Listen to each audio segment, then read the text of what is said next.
Matagal na buwan ang tinapos mo kung ano ang meron tayo. At ang masakit doon, saglit lang meron ka na agad bago malambing ka sa kanya. Pero ba't sa'kin hindi ka ganon? Tiniis ko ang tratong malamig. Sa pagtagal natin ng 3 taon wala kang ginawa, kundi pasakitan lang ako at idapa sa kalungkutan at bigat ng loob. Di ba dun mo ko dinala? Puro po o tangaing na pala, sobrang sait tangaing nadama nung makita kong may iba ka na. Tangina, buti ka pa. Ikaw ay hinabol ko kahit pinagtutulakan mo ko palayo. Kahit masakit sa akin, bakit pinagmamasdan ko pa kayo? Magkahawa kamay, ang ganda ng lagay. Habang ako'y durog, parang mamamatay. Labis na nanamli sa pagigawalay. Sarili ko saan ko ba ilalagay? Habang nakikita kong napaibig kanya, nakawaan kanya. Parang ayoko nang mabuhay mag-isa, gusto kong mamatay na at magpahinga. Bakit ba ang sakit mong mahalin? Anong kasalanan ko sa may kapal? Kung meron man, sa tingin ko yun yung labis kitang minahal. Hindi nga ikaw ang tadhana ko. Magiging bahagi ka na lang ng alaala ko. Alam kong hindi ganun kadali ang lahat, pero salamat sa pagmamahal mo. Patawad sa mga pagkukulang ko. Pangakong huling patak na ng luhang to. Maging masaya ka sana't mag-ingat ka. Mahirap man pero alam kong ito ang mas makakabuti para sa ating dalawa. Mali pala ang makinig sa'yo, pero alam mo, ako'y bilib sa'yo. Kasi ang puso ko mahirap tong wasakin, pero ikaw palang nakasakit sa akin. Ang galing no, ako'y iyong napagtripan. Kakahiwalay palang agad mo kong napalitan. At aking natutunan nung ikaw ay nakamtan. Madali lang manakit ngunit mahirap masaktan.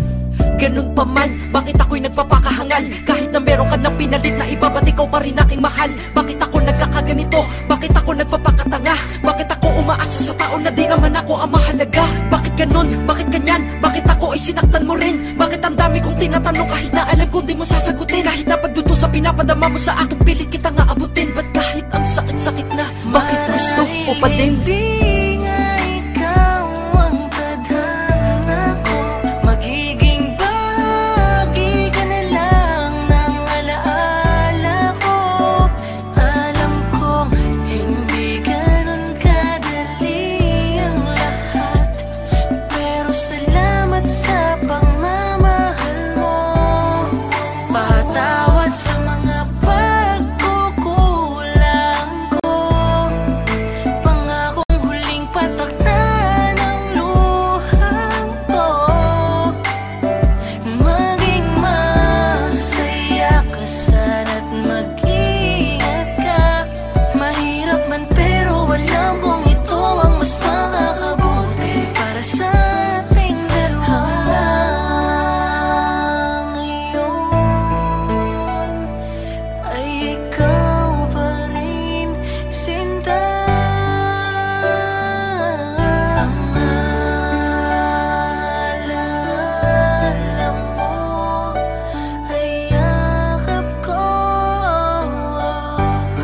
sa init na Pagod na akong umiyak, pagod na akong mahirapan, pagod na akong marinig na tayo ay di na magkakabalikan. Pagod na ako, hindi ko na kaya, siguro hanggang doon na lang talaga. Siguro kailangan ko nang ilakad palayo sa'yo ang aking mga paa. Pangako hindi na ako maasa na ikaw ay muli ko pa na makukuha. Pangako huli na to, hindi na papata ang aking mga luha. Pangako wala nang ako na palagi kang haharangin sa daan. Pangako magbuwan ngayon, lalayo na ako, di mo na ako mararamdaman. Uulitin ko, hindi mo na ako mararamdaman. Lalayuan na kita dahil di ko makakalimutan panatandaan na sinaktan, pinalitan mo ako. Bakit anong dahilan? Dahil ba di ka na masaya sa akin? Kaya ang solusyon may palitan. Na katulad ko nagmamahal sa iyo kahit na paghihirap lang ang kapalit. Ang ina minahal kita, alam mo yan, ako'y di sumusuko kahit masakit. Ngunit tama na, oo tama na ang pagdudusa ko. Ito na ang huling pagpatak ng luha ko. Matagal na kaming nagdudusa. Madami na din kaming naipatak ng mga luha. Nakakasawa na at nakakapagod din. Kaya tama na siguro yun. Kaya ito ang huli naming pamamaalam. marahil